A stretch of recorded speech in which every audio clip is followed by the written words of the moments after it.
We are ready to start this session, and I have the pleasure to have here as a panelist or co-chairman Dr. Baumgartner and Dr. Kessa. Very welcome. And I think we start the session with live connection to San Donato. Can you get the connection to San Donato? Hello? Hello? Yeah, this is... Hello? Dan is Mario here. We are ready to get the connection to you.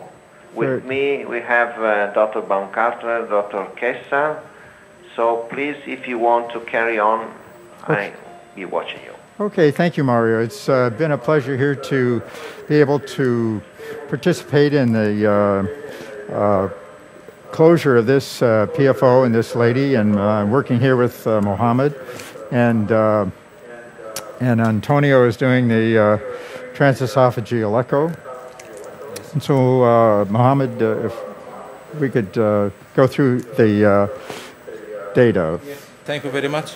This is female patient, 47 years old, body weight 52 kilogram, height 175. Coming with history of migraine with aura, TIA in 1 year ago. MRI brain imaging, small bright area in the frontal cortex. Thrombophilic screening normal. Supraortic trunk Doppler normal. Transcranial Doppler positive for right to left shunt on Valsalva maneuver.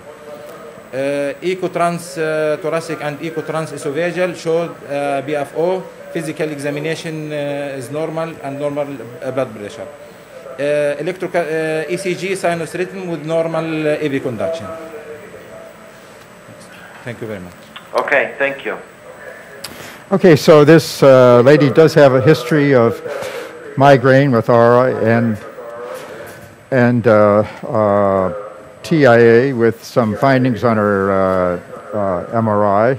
We've done a number of studies. We've measured some pressures, which are normal on the right side. And we also did we can show initially this injection in the innominate vein, which is something I usually do to exclude a left SVC as another source of right to left shunt. If we can look at that first picture.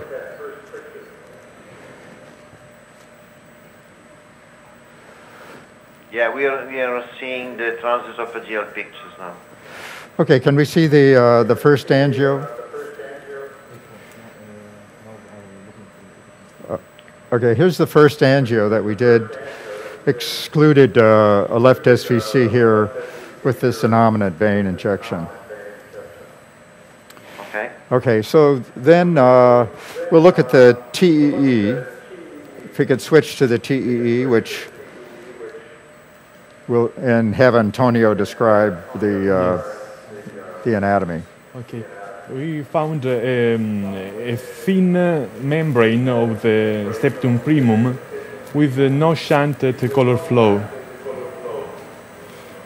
no left to right shunt. Then we moved on the 3D echo, and also we see a thin membrane with some aneurysmatic movement. Also in bicable view with no shunt. Then so did you do a bubble study?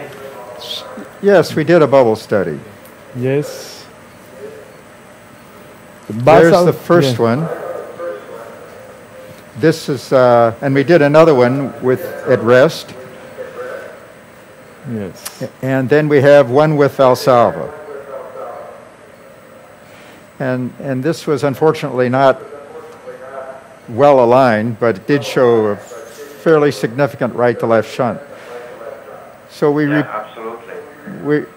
repeated that again to try to see if we could see exactly where it was coming from. So we have one more, yes.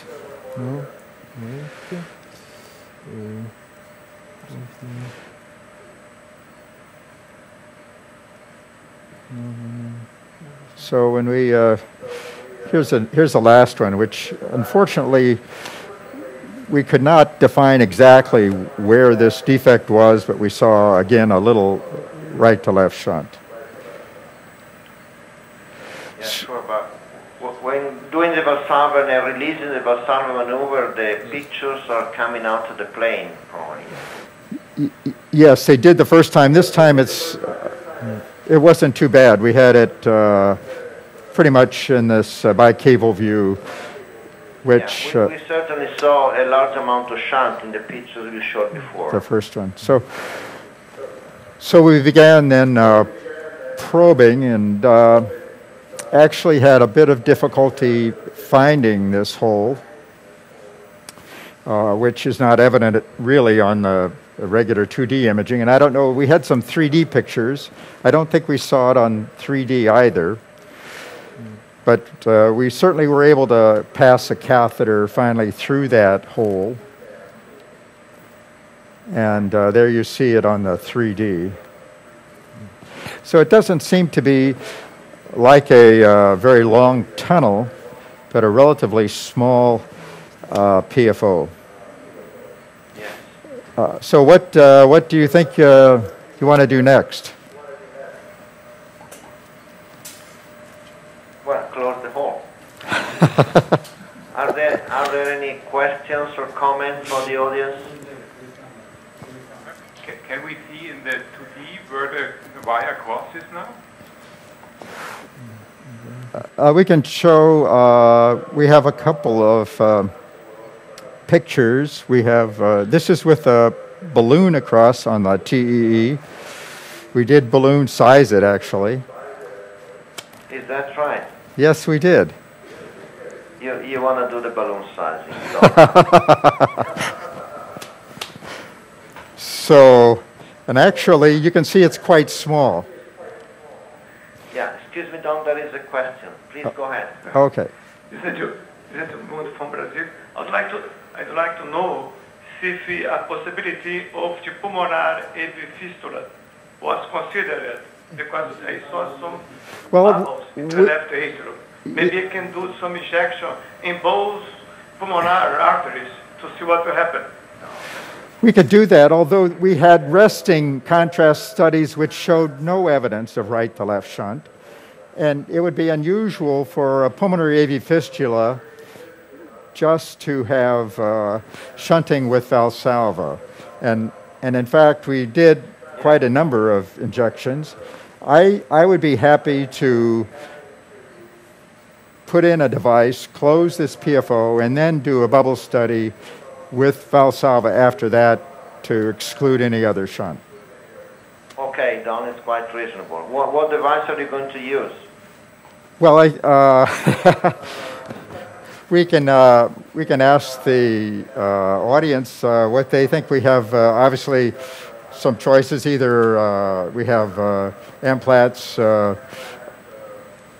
PFO occluder or cribiform device. That looks like a very small PFO. Probably an 18 millimeter on Amplat's device will be okay. What do you think? Yeah, I think so. One could also consider a Helix device, which we have in the US, or the GSO here. And then you could use a 20 millimeter in that size as well, I think. Yeah, probably can use either device in this case. Any comments or questions for the audience? Apparently not. So you go ahead and so we can show the picture. Like. We can show the fluoroscopy of the balloon sizing. Can you see the fluoro? 18.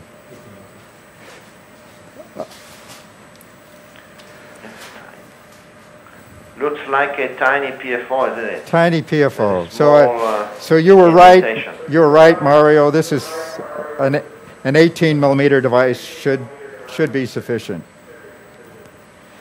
So right now we have a 9 French sheath across the defect, and we're ready to put in an 18 millimeter Amplat's PFO occluder.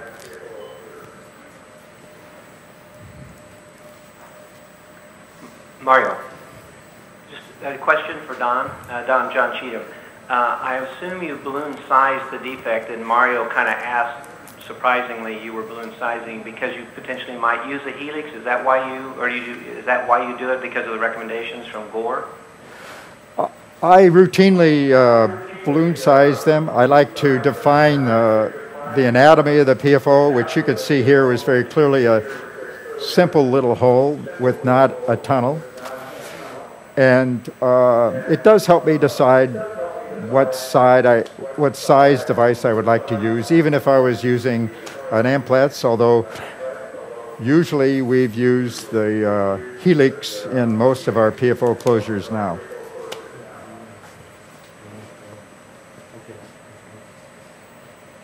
Okay. Oh, let's see when he flush. Okay, so we're going to put it back. Flush here and pull the device into the loader here. Okay, that looks good. So we'll bring that over.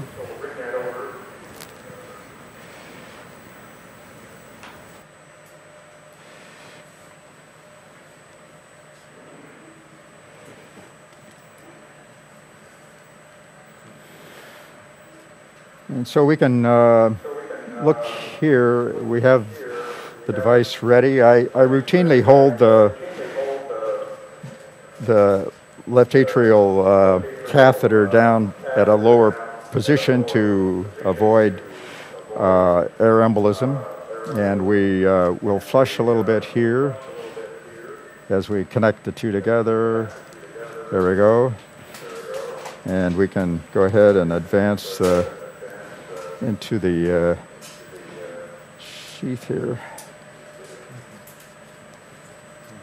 Okay, so you can take it apart, yeah. Okay, can you see the fluoro live and the echo picture in picture, please?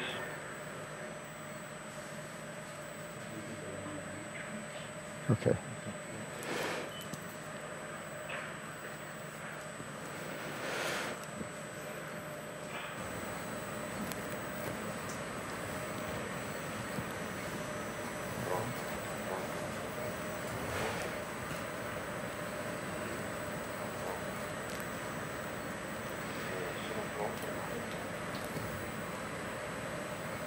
So here we see the device coming up on the fluoro.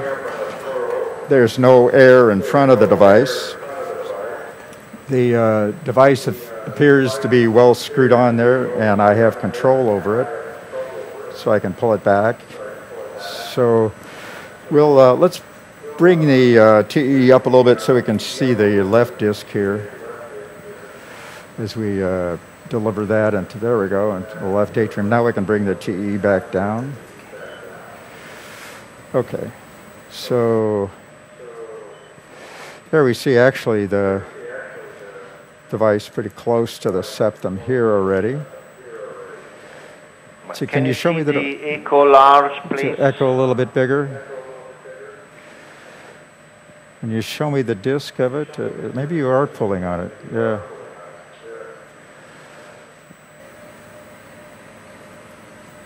Okay.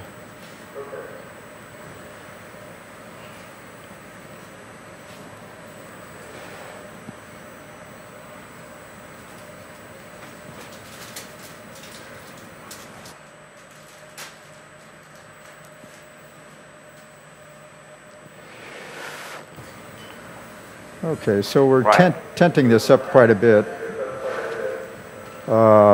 Is this a bicaval view? Can you show me a bicaval view? We don't quite have the limbus of the fossa caught there. There's a lot of pushing on this. Yeah, there is a funny orientation due to the tension of the system, yeah? Yes. So what do people think about that position? Any comments or question about the position of the device? Well, I think that even with this uncomfortable device position, after releasing the device, if you want to, the device will adjust itself parallel to the atrial septum, I think. What do you think? Yeah, I think this probably represents a small atrial septal defect than a real PFO because of the position. It's not exactly up by the limbus of the fossa ovalis. As you know, most people... John Cheatham has a question for you. Okay. Yeah, Don, you know, because of what you just said, the limbic band, and depending on the age of the patient and size, etc., we've kind of gone away from using the 18 millimeter device for this reason, because sometimes the disc doesn't sit up on, especially if the limbic band is thick at all, it doesn't sit up on top of the limbic band. So that was the disadvantage of the 18. You know, you always try to use the smaller device, but if it sits just inside or right on top of the limbic band, it can slide under the release. It won't embolize, but it doesn't do the job. So we've kind of gone away from using the 18 and really pretty much the 25. 25, yeah. Well, actually, this is a retrospective observation, John, after seeing this device, isn't it? Would you have used the 25 immediately, or what's against the use of 18? Well, without looking at the pictures now. No, we wouldn't have used the 18 from the start regardless of the balloon because of what I just said. So it's not historical. I mean, it's what we found over the years that there was a great push for the 18 from Bernie Meyer initially when the 18 came out, but then there was kind of a retraction, as you know, because of this phenomena in the adult population. So we pretty much don't use the 18 anymore. So you never use the 18 millimeter and plus the device? No.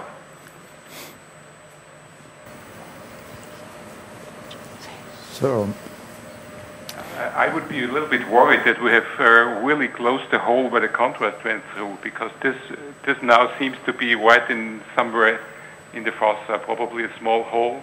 And when we looked at the balloon sizing, we also didn't see any channel.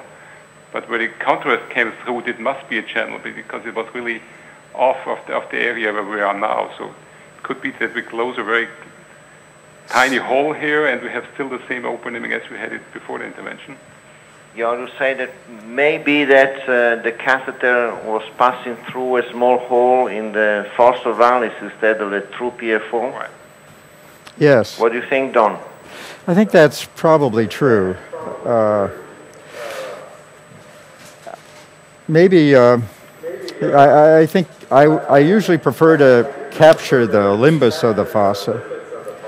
Yeah. And for that reason...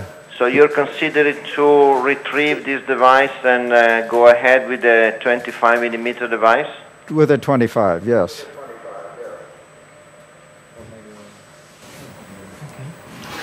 So let me see if I can retrieve it without any problem.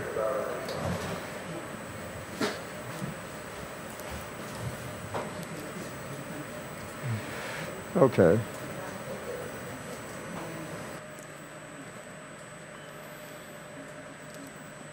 Well, actually, when looking at the echo pictures now, well, there are some suggestions that the catheter is actually through a fenestration of the fossa ovalis instead of the true PFO channel, isn't it?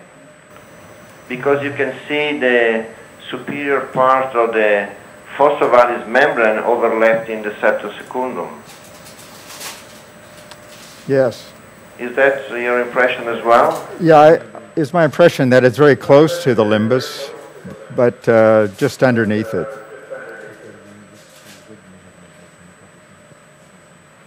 Should I take it out? Should I take it out? Peter Rivers has a question or a comment for you.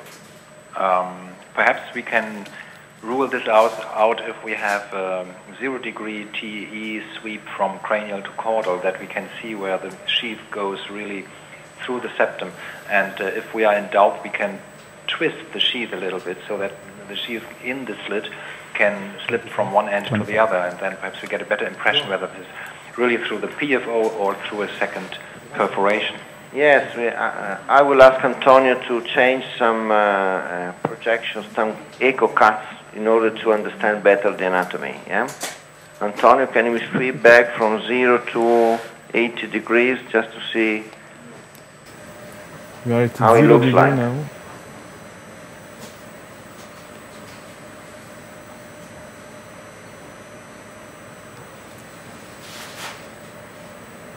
John, you have another question? Yeah, Mario, I just wanted to clarify also that, as you know, we do not have the Amplatzer PFO available in the United States. And so when I say 25 millimeter device, I'm talking about the cribiform, which now the LA disc is 25. As you know, for the PFO 25, it's not 25. And so we use the cribiform 25.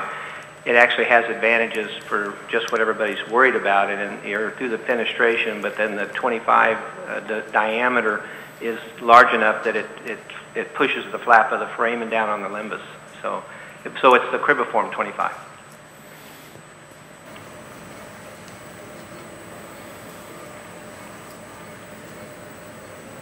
Well, I think we're going to use a 25 PFO occluder. Okay. We have that flush in. Okay, so we...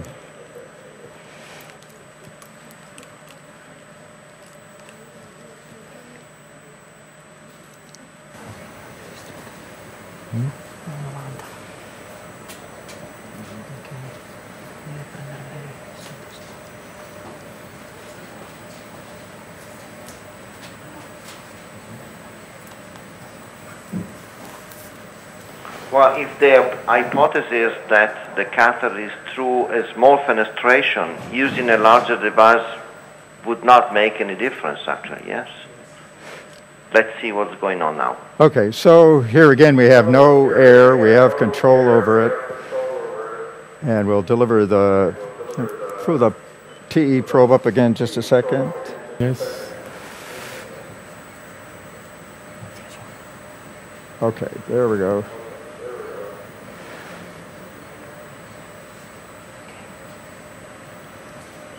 And I think we'll catch a little bit more of this limbus here, even with the left atrial disc.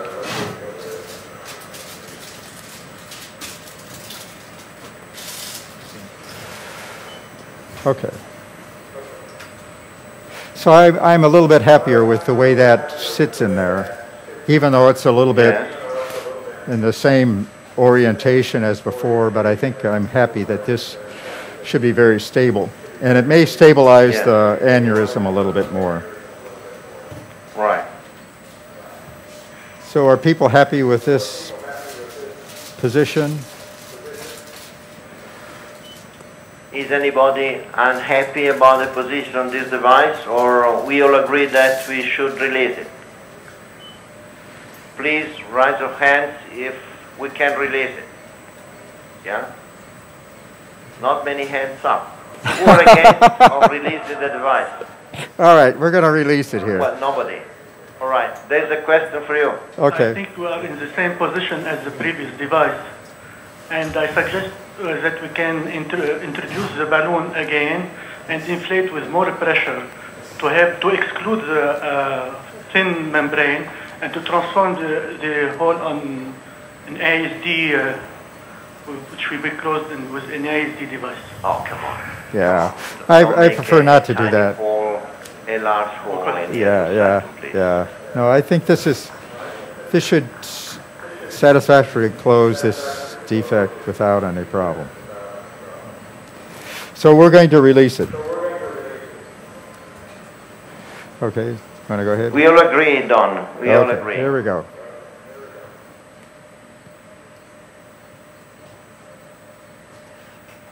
Now it's very nicely positioned, yeah. Yeah. So I like that. Okay. Yes, we are all happy about that. Yes. And as predicted, after releasing the tensional delivery cable, the device feed back into a parallel position to the Saturn. I think the position of the device is quite satisfactory now, yeah? Yes. Any questions or comments? Would you like to see another bubble study? Okay. Apparently everybody's happy about the position of the device.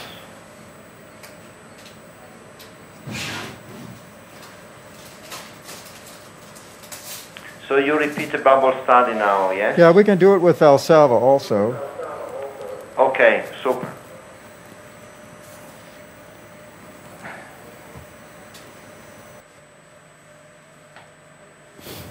So we'll get ready here with the Valsalva. It'll just take us a minute. Yes. Okay.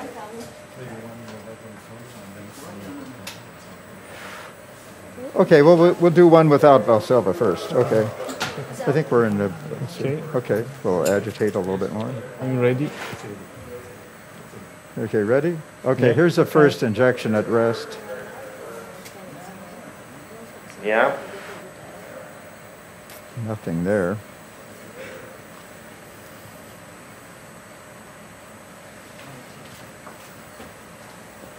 Unfortunately, the device causes a lot of contrast or artifact effect in the right atrial side.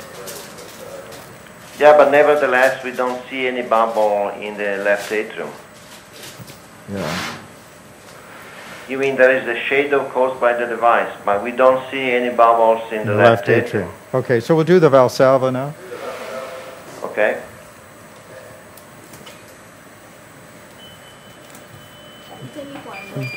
Okay.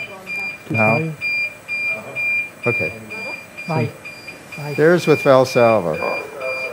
Yeah, Valsalva, pretty good Valsalva, not even one single bubble in the left atrium. So that's an excellent result. Yeah. Congratulations, Don. Thank you very much. Okay. Okay. Thank you.